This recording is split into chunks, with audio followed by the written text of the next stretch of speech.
In 1984, Nike collaborated with Michael Jordan to create an exclusive line of sneakers, the Air Jordans, and it was a hit. In just 12 months, the first generation of Air Jordans wrapped up more than $100 million in sales.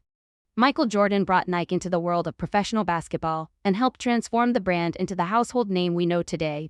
This is influencer marketing. But influencer marketing doesn't have to be as expensive as hiring world-class athletes or A-list celebrities. There are influencers in pretty much every niche that can promote your products to their audience for a fraction of the cost. In this video, you'll learn how to do influencer marketing by finding, vetting, and partnering with the right influencers to grow your business. Stay tuned. Now, before we begin, it's important that we establish the fundamentals of influencer marketing, like what it is, why it's important, and the different types of influencers. Understanding these things will save you time and money and increase your chances of running a successful campaign. So first, what is influencer marketing? Simply put, influencer marketing is the practice of working with influencers to promote your brand's message, products, or services. And influencers are just people who have an active and ideally sizable audience who they're actually able to influence. And influencer marketing happens most on social media networks like Instagram, YouTube, TikTok, Twitter, Facebook, and so on. Now, influencer marketing isn't just limited to big brands with big budgets. Small and mid-sized companies like ChartMogul, Skillshare, and even this small company selling brow lamination kits are all doing it. Why? Because it works. And the main reason it works so well as a marketing strategy is because you're borrowing trust from a person who already has influence over your target audience. For example, in this Instagram post, former U.S. gymnastics gold medalist Cian Johnson says, "Andrew and I couldn't find any dairy-free yogurt alternatives that we both loved until we tried Harmless Harvest dairy-free yogurt alternative. It just hits different, and Drew loves it." If we scroll through the comments, you'll see that our post actually influenced people enough to want to try it, and even pegged friends and family who might want to try it too. Now, the amount you pay to an influencer will vary on a case-by-case basis, and this largely depends on the level of influence this person has, and the niche they're in.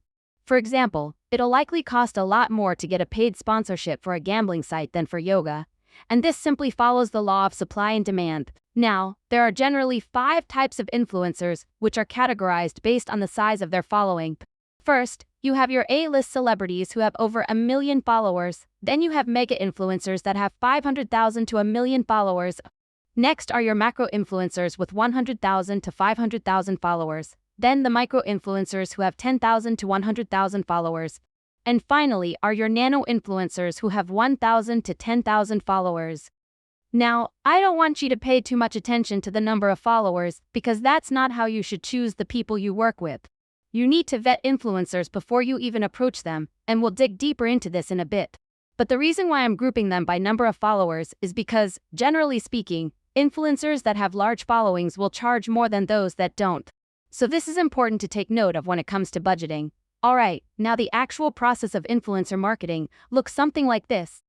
You need to define the primary objective of your campaign, find potential influencers you might want to work with, vet the influencer's level of influence, reach out to them, and then you might work on campaign together. Let's start with the first step, which is to define the primary objective of your campaign. Generally speaking, there are 2 main primary objectives. The first is to increase brand awareness, and the goal of this is to introduce your brand and/or products to your target audience. Now, the yoga post that I showed you before is a great example of raising brand awareness. They have the influencer share a personal story, introduce the sponsor's product, and then a loose recommendation to try out product. Also, the post has a unique hashtag, and if we click that link, you'll see a bunch of sponsor posts from other influencers, which I'm sure helped amplify their brand. The second objective is to create interest and desire. In this goal is all about teaching potential customers more about their problems and how your product or service can solve them. For example, if RFs ran a campaign with interest and desire as the primary objective, we might promote our completely free SEO course for beginners, where we teach people how to do SEO and how our tools can help them get more organic traffic. The third objective is to entice the purchase or to get people to sign up. That might be by offering exclusive discounts, like in this video where Thomas Frank says, "If you're committed to learning, then one resource you may want to check out is Brilliant." He goes on to explain the features of the tool and then tells his audience about a 20% discount for the first 200 people who sign up through his link. Now, it's important to note that this stage is about defining your primary objective because naturally, people will become aware of your brand, whether you try to promote education or ask them to buy something. But by solidifying your primary objective, you'll be able to keep your messaging consistent with what you hope to achieve. Alright, it's time to actually search for influencers. Now, there are tons of ways to find influencers in your niche, and it's important to note that at this stage, you're just brainstorming a big list of people to potentially work with. To get started, create a simple spreadsheet with column names like their name, a link to their social media channel, and the size of their following. If you plan to run promotions on multiple platforms, then just add more columns to your spreadsheet. Once you have that in place, it's time to start searching for influencers.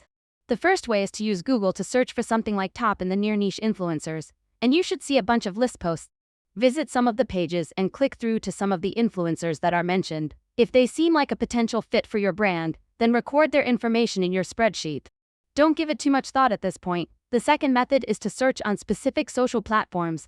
For example, if I had an eyebrow makeup kit to promote, I might want to find YouTubers who create makeup tutorials specifically for the bros. So I might go to YouTube and search for eyebrow tutorial. Now, again, jot down the information you need in your spreadsheet. Then let's move on to the third method, which is to reverse engineer your competitors' influencer marketing campaigns.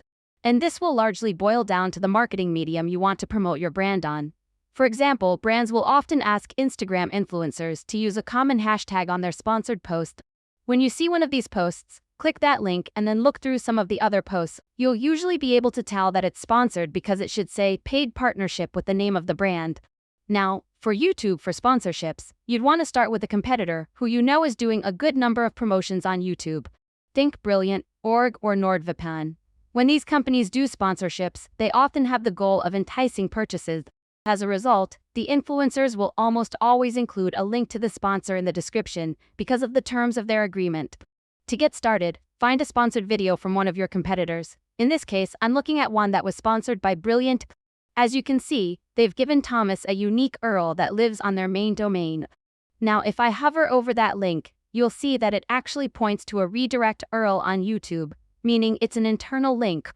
To reverse engineer these links, we need to find internal redirected URLs on YouTube with anchor text that includes Brilliant.org. To get started, go to Href Site Explorer and search for DAW, YouTube, Comerdirect and run the search. Next, head on over to the internal backlinks report.